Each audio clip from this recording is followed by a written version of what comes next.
You know, you walk out the door, you see someone that you know, and they ask you how you are, and you just have to say that you're fine when you're not really fine, but you just can't get into it because they would never understand.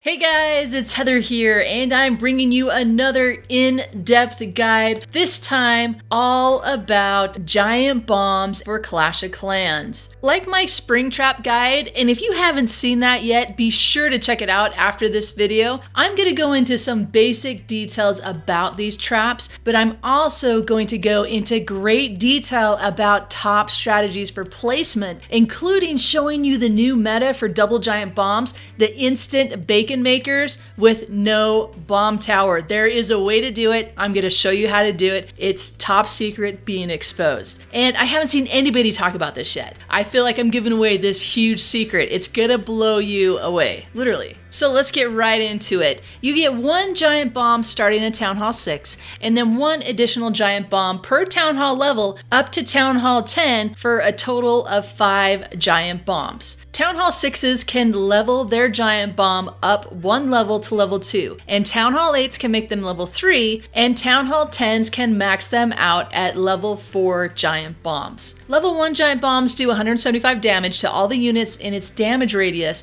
and each level of giant bomb adds 25 damage. So level 2 is 200, level 3 is 225, and level 4 gives maximum damage of 250 to all units in range. A level 1 damage radius is 3 squares, whatever, however you want to calculate that, is 3. Then level 2 and level 3 giant bombs have a damage radius of 3.5, and level 4 has a damage radius of 4. All levels have the same trigger radius of 2 tiles, so if any unit gets within 2 tiles of the giant bomb, it's gonna set it off. The bomb that is under the bomb tower and the giant bomb have similar components and do similar area damage as well. The first bomb tower is available at Town Hall 8 and essentially gives that Town Hall 8 an additional visible giant bomb. Giant bombs take up a 2x2 space on the map. This allows them to be placed in many inconspicuous spots. They're hidden, so without buildings or walls around them, they're going to create a hole in the base where attackers can drop troops. The best strategy for giant bomb placement has been to place them in the path of where the most destructive ground troops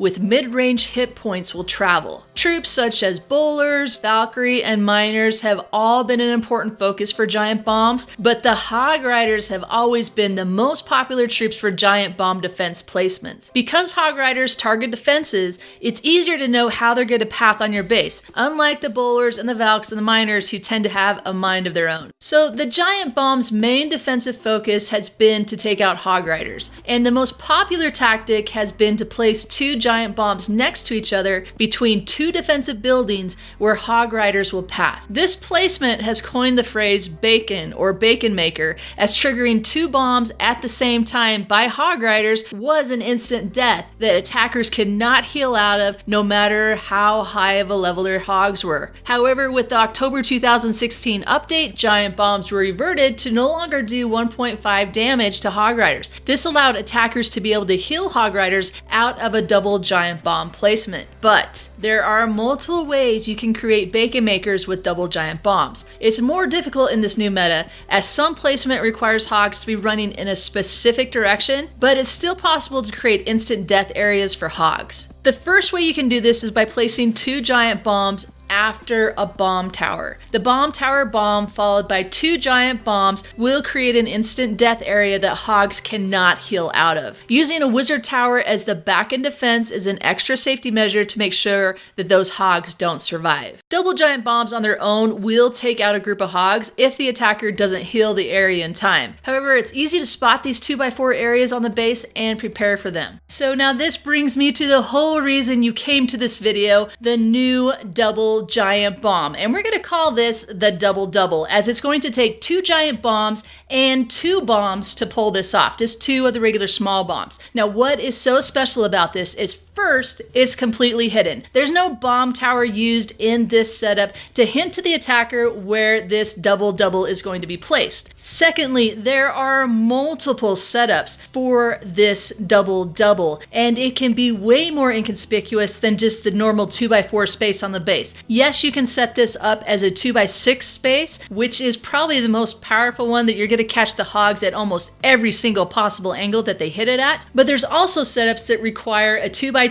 then a 1x1, 1x1, and then a 2x2. So visibly, this death zone ends up looking like just any normal setup. Maybe like there's a spring trap between it or something, but definitely not double giant bombs. So this can really throw off the attacker. And most importantly, even if the attacker knows where it is, even if they drop a hill, it doesn't matter, because that's what makes a double giant bomb, or in this case, a double-double, is that instant death to hog riders even in a hill. Now this space can be set up multiple ways, and you can see as I'm playing video and attacks all the different variations that you can do with this double-double. The most important thing to keep in mind as you're setting these up is the two bombs, the two small bombs, have to touch each other, and the giant bombs go on the outside of the regular small bombs. The reason for this is the giant bombs, remember, have that 2-tile radius of trigger, so they are going to be triggered much easier than the smaller bombs. The smaller bombs only have a 1-tile trigger, so you have to make sure that the hogs are definitely going to hit those little bombs, and that will also bring them close enough to that 2-tile trigger radius for the giant bombs and set those off too. So what needs to happen is all 4 bombs need to go off at relatively the same time. There can be like a little, like half-second delay, and it's going to be able to catch them even in the hill zone. And you can see that as I go through these demonstrations, that sometimes that second giant bomb has just a slight delay, but it doesn't matter. It still rips those hog riders apart. So check out some of these really unique placements. And I think probably the best way to describe it is either we're going to have a 1-tile double-double or a 2-tile double-double. And what I'm talking about here is how much visible space is left between the two defensive buildings. Do you have that 2-space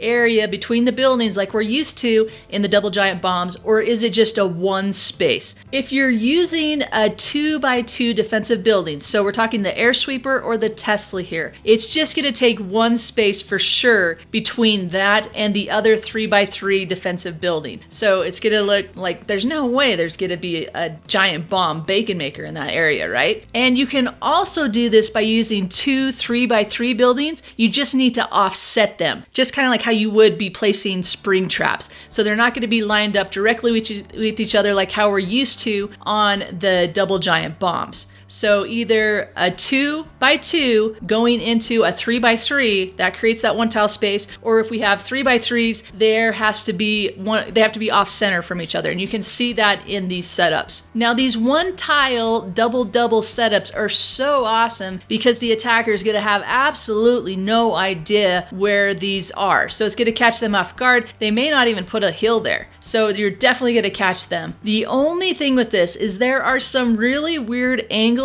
If I send the hogs at those angles into this 1-tile double-double, that some of the hogs may survive. And I'll show you some replays of that too, how you can see some of the hogs are sneaking out of that. But that's something I'm used to seeing even in old school double giant bombs, where the hogs have been able to kind of skirt around. Some of the hogs have been able to escape that, while the majority of the hog pack bite it in the dust. But to have that guarantee, doesn't matter what angle the hogs are coming in at, you're going to make bacon. So this is going to become key in defending your bases against hog riders, especially at Town Hall 7 and Town Hall 8, where hogs are just running wild and doing whatever they want. So this is the new bacon maker for Town Hall 8, Town Hall 7, and Town Hall 9 that's going to catch those attackers way off guard. Something to keep in mind as you notice me demoing these hogs attacking these double-doubles is that when hogs take down the first building, they run around the outside of the ashes of that building. They don't run across the center, even though the building's no longer there. So you can see how the hogs go up one side or the other, and that's how they're going to split off. And this is why it becomes important, especially with spring traps,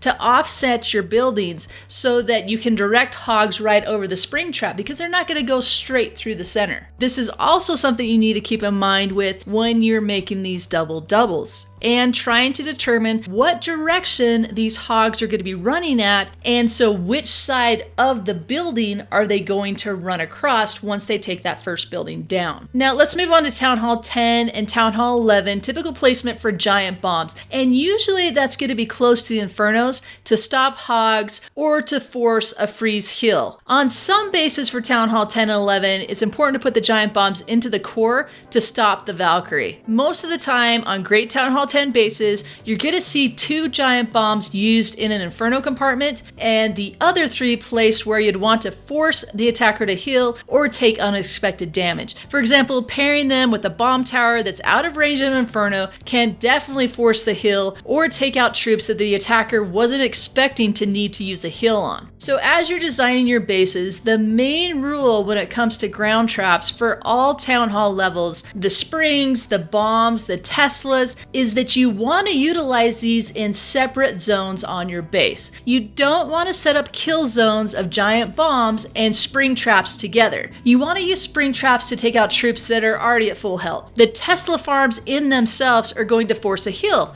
so you don't want to use your giant bombs in the same area where the attacker's already healing. So don't put your giant bombs with your Tesla farms, don't put your giant bombs with your spring traps. Keep all of those separate and create multiple destructive areas on your base. And make sure that they're spaced out far enough that one hill cannot cover 2 areas. The more hill zones you create on the base, the more difficult it's going to be for the attacker to 3-star you. Alright guys, that's going to wrap up the ultimate guide to giant bombs. So if you like it, be sure to like it. And if you love it, subscribe. And if you have even more tips about how to use giant bombs, be sure to leave it in the comments below because I'd love to hear them. Also, want to make sure you guys know that I am running Friendly Wars on the weekends, both now on Saturday morning and Sunday night. Saturday morning will be at 10 a.m. Eastern Standard Time. Sunday night will be at 6 p.m. Eastern Standard Time. Hopefully there's a time within those 2 days that will work for you that you can come and join in a friendly war. The wars are going to be taking place in Onyx Orcas and Black Badgers. Be sure to follow me on Twitter for more information on that and when those wars are starting. They are 1 hour to join, 1 hour prep, 1 hour war.